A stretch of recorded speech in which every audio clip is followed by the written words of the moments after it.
Attention, the following broadcast has been approved by Outcasted OC. Viewer discretion is advised. Incoming transmission in 5, 4, 3, 2, 1. Hey everybody and welcome to this week's Smackdown review. You've got G this week. I am here to give you the lowdown on everything that happened on Friday Night Smackdown this week. So let's get into it. So this week we started with Jimmy, Solo and Paul Heyman making their way down to the ring. They all get inside the ring and Heyman starts with a little introduction and like, my name is Paul Heyman. And then he's like, everybody join me in acknowledging our tribal chief Roman Reigns because I know you all acknowledge our tribal chief Roman Reigns.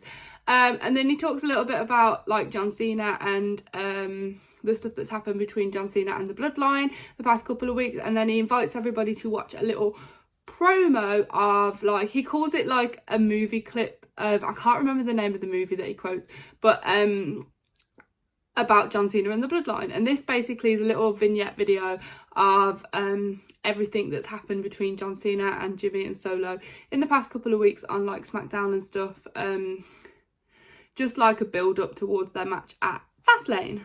So after that, Heyman then says that John Cena is having transport issues and is struggling to get to Friday Night Smackdown, but he will make it here at some point tonight. Jimmy, as Paul Heyman is doing this, Jimmy interrupts and is like, hand out because he wants the mic. And then Jimmy takes the mic very, very aggressively from Paul Heyman and he's like, the Bloodline is now in your city. We do love a bit of Jimmy, right? He's like, Cena's not here because he's scared of me. He's scared of Jimmy Uso. He's scared of what I'll do to him. He needs to stay away from the Bloodline or we'll take care of him like we took care of AJ Styles last week. And as we know, last week, AJ Styles was wheeled off in an ambulance on a stretcher. So that did not end well for him. As Jimmy is saying this, Carl Anderson comes out, jumps over the ropes from the ringside announcer's side of the ring, smacks like Jimmy in the back of the head, goes for Paul Heyman, kicks them both out. No, he doesn't go for Paul Heyman. Completely ignore what I said there. He goes for Solo, kicks them both out of the ring. They're all stood like at the end of the ramp. Carl over the ropes is shouting at them going, AJ is in hospital because of you and I'll take any of you out right now because of what you did to AJ. This was personal but now it's OC business. And he's like, come on, get in the ring. Solo actually goes to walk towards Carl Anderson in the ring, but Paul Heyman kind of stops him and whispers something in his ear. Solo turns around to Jimmy and says, you better deal with him. You better deal with this right now or I'll deal with it for you. And Jimmy's like, I got you. I got this. I'm going to do it. So yeah, that's how that ends. So this then moves into our first match of the evening, which is Jimmy Uso versus Carl Anderson of the OC. With Paul Heyman and Solo Sikoa, they are standing ringside. Carl goes in on Jimmy, not giving Jimmy a chance to do anything. He's like got him in the corner of the ring and he's like hitting him, going for it, not giving Jimmy any chance to respond or counter to this. He goes for a pin. Jimmy kicks out at 2. I was very optimistical. I was like, no, it's not going to end now. It's not going to be a squash match. Jimmy then gets up onto the top rope, gets Carl in his eyes because the ref is distracted by Solo walking forward. He's like, nah, Solo, move back. And he like proper jabs him in the eyes and he's like, ah, and he can't see what's going on. Jimmy then from the top rope, he goes in for a splash, an Uso splash, you know, their signature move. And he does actually eventually pin Carl Anderson to win after doing the Uso splash. So it wasn't a very long match, but it wasn't a very short match, but it was an enjoyable match. Carl actually gets back up and carries on going for Jimmy. He's like, he's not finished. He's not done with this. Solo comes in to obviously save Jimmy at this point. He manages to hit a Samoan spike onto Carl Anderson, completely knocking him out, and they both walk off with Paul Heyman. As they're walking off down the ramp with Paul Heyman, Minchin Mia Yim actually comes out, obviously to see if Carl Anderson is okay.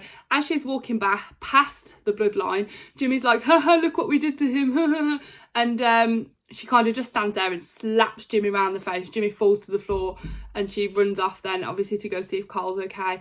And Jimmy was up and he was like, damn.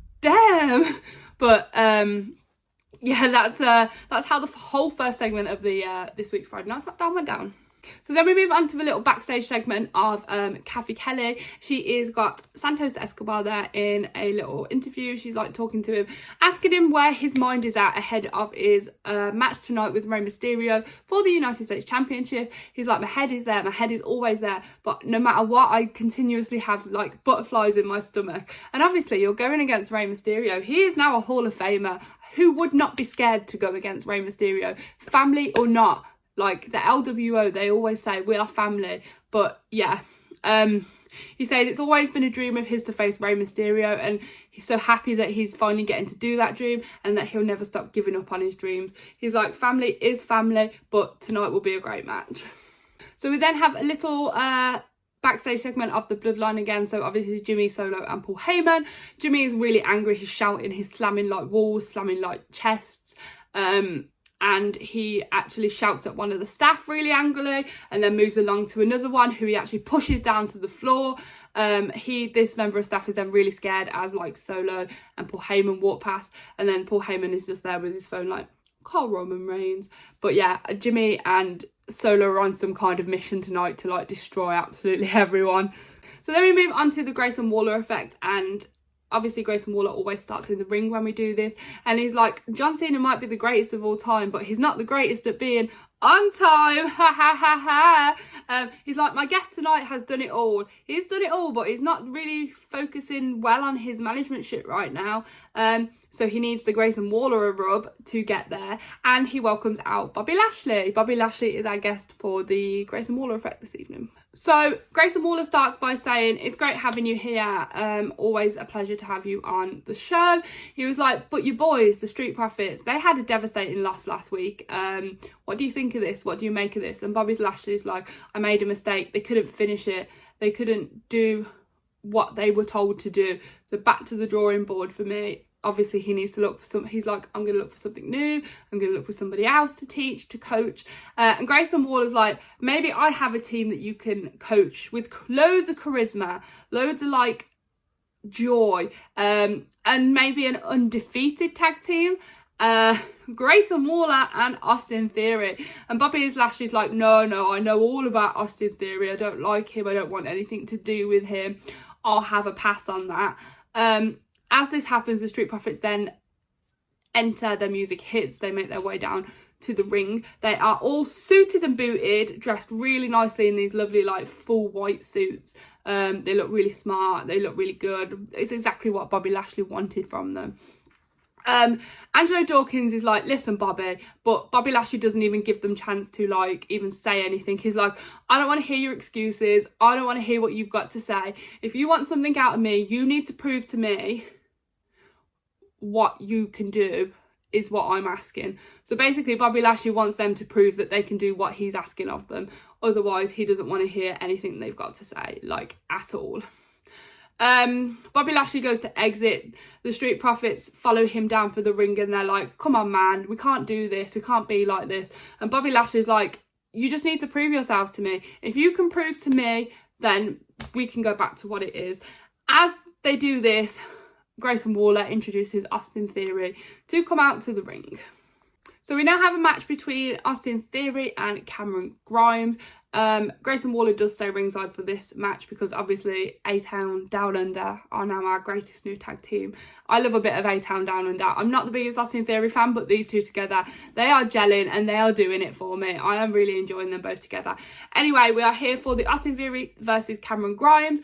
So Cameron Grimes instantly kicks Austin Theory in the face and then gets him in the corner, doesn't give him a chance to do anything, doesn't give Austin Theory a chance to move or counter or anything. He goes in for a pin on Theory and Theory instantly kicks out. Theory is then able to counter Grimes and manages to get up and do a few back and forth bits between the two of them. Cameron Grimes manages to hit a crossbody on Austin Theory. It goes for a pin, but Austin Theory manages to kick out. Theory is thrown out of the ring by Grimes.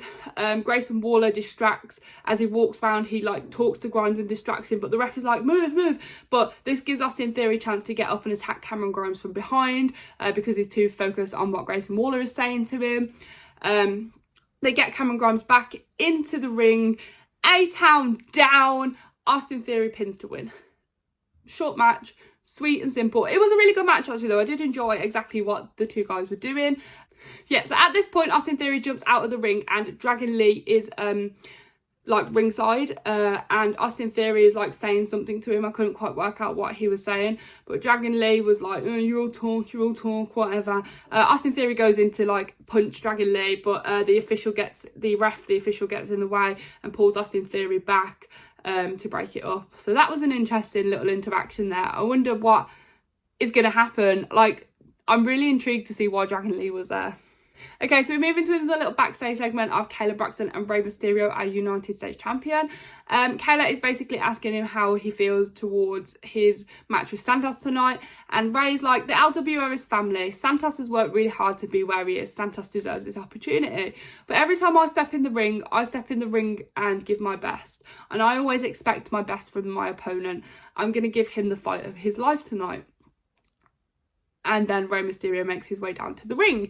As Rey Mysterio is making his way down to the ring, we do jump into another little backstage segment. This time we have Jimmy Uso attacking Ashante. B-Fab is there shouting at Jimmy, telling him to get off, move away, stop it, you don't know what you're doing. Officials are trying to break Jimmy away from Ashante. As they do, Solo goes in and slams Ashante down onto a table, and B-Fab is like, no, get away. Jimmy's like, ha, you won't be John Cena's partner, there's no way you're doing this. So clearly the Bloodline are on some kind of rampage tonight to stop everybody from like trying to help John Cena out so that John Cena doesn't have a partner. So then we go back to our United States Championship match between Rey Mysterio and Santos Escobar of the LWO. So both the guys are in the ring. Obviously they do their little respect to each other because they are both part of the same faction. Santos gets Rey in a lock between his like arms and legs, and they are twisting and turning a lot to begin with. They don't really have much of a chance to move, either of them. Santos is just like trying to wind Rey down. Santos does go in for a pin, but it jumps out at like 1. So then Santos actually kicks Rey out of the ring and he does a dive over the ropes onto him. It looked quite painful actually, and the last time they did that, Rey Mysterio actually hit his head and suffered some kind of whiplash, but hopefully that didn't happen this time, which was okay. They get back into the ring, they go back and forth at each other a little bit, getting each other in locks, rolling around a little bit. Rey then goes over the ropes to Santos, and then they do a little bit down below, and then they end up back in the ring. It was a really awkward to see where this match was going on because of the ad breaks in between, but it was okay. Rey then sets Santos up for a 619. Santos manages to counter this 619 with a super kick, kicking Rey out again. Santos then jumps through the rings again at Rey Mysterio. I can't get my words out today.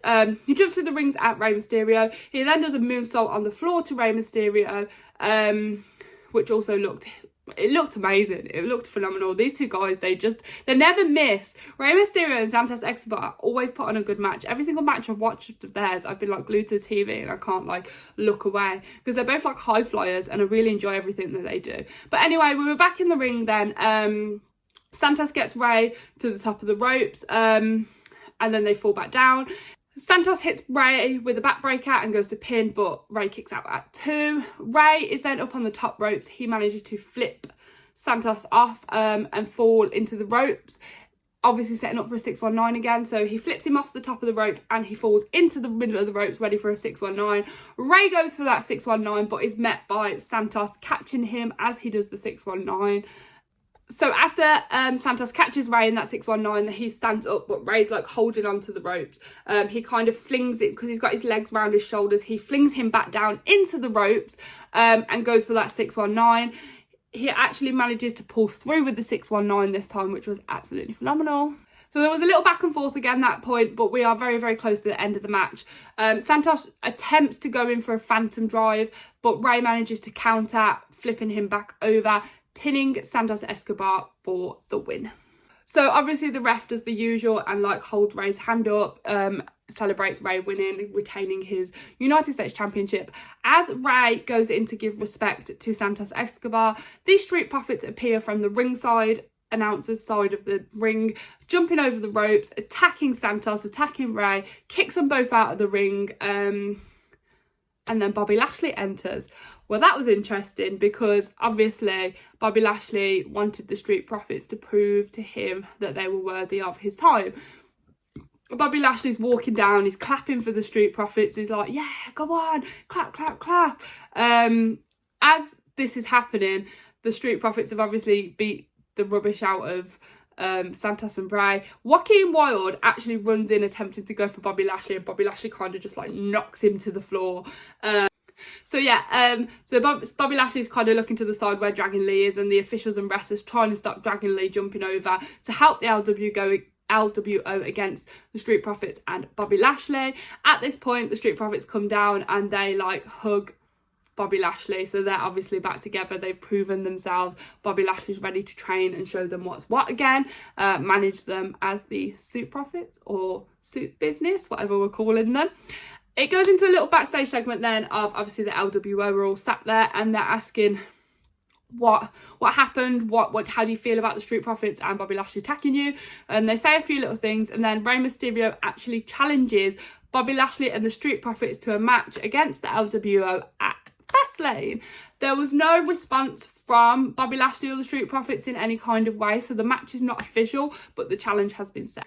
So we then move on to a little bit where they show a little video package of Jade Cargill joining WWE. So yeah, if you didn't know, Jade Cargill has left AEW and she is now a part of WWE. She has not made a debut, but she has been at the Performance Center. The announcers were talking about it a little bit as well. They were saying how much of a game changer it will be for Jade Cargill to join WWE. I really, really hope that they do her well, because she will be an absolute game changer for the women's division. There is so many matches I could think of that I would love to see Jade Cargill take part of. Charlotte Flair versus Jade Cargill, Bianca Belair versus Jade Cargill, Rhea Ripley versus Jade Cargill, Raquel Rodriguez versus Jade Cargill. There is so many really good opportunities for her. I just hope they don't give her a rubbish gimmick and do her unwell, because she is a star and she will be a game changer for the women's division. So after Bayley's finished with her chop, she runs to the rope, goes to bounce back at Charlotte, but Charlotte actually counters with a spear and she actually pins Bayley for the win. Charlotte Flair won over Bayley. So Bayley rolls out of the ring, grabs a microphone, and she's like, whoa, Bayley, Charlotte, you can't just expect to cut the line like that and expect a chance against Io for the championship. Tonight I said I was going to end you, and that's exactly what I'm going to do. And then all three members of Damage Control jump up around the ring and surround Charlotte. As they're about to get in the ring, we are hit with Asuka's music. She's speeding down that ramp, runs into the ring and comes to Charlotte's defence. All of Damage Control jump down. So then Asuka grabs a microphone and starts to speak. She speaks in another language. I'm not exactly sure what language it is that Asuka speaks. But Bayley then goes, oh, is that what you want, Asuka? Is that exactly what you want? If that's what you want, you, Io Sky and Charlotte can go in a triple threat match for the Women's Championship at Fastlane. And Bayley's like, yeah. And then Io's like, that's not what she said. And Bayley was like, yeah, she said triple threat. And Io's like, no, that's not what she said. But you can see the absolute shock in Io's face that Bayley has just offered her championship out to a match without even consulting her first. And then we have the final segment of Friday Night Smackdown. So John Cena actually finally makes it to Smackdown. He makes his way down to the ring as he normally does. He grabs a microphone and he starts talking. He says, last week I came back to tell you all that I'm going to compete. I want a match. I want to complete. But the Bloodline didn't like that, obviously. He shows that he still has the signed contract for the match against the Bloodline at Fastlane. He said, the problem is I don't have a partner for this, so I don't know what I'm going to do. He's like, I can either rip up this contract and act like it never happened, or I can fight.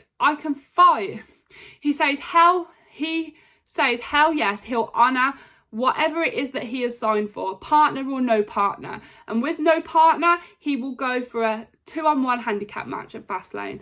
And I'm just like, oh my God, yes, John Cena versus Solo and Jimmy, and handicap match. How freaking phenomenal would that be?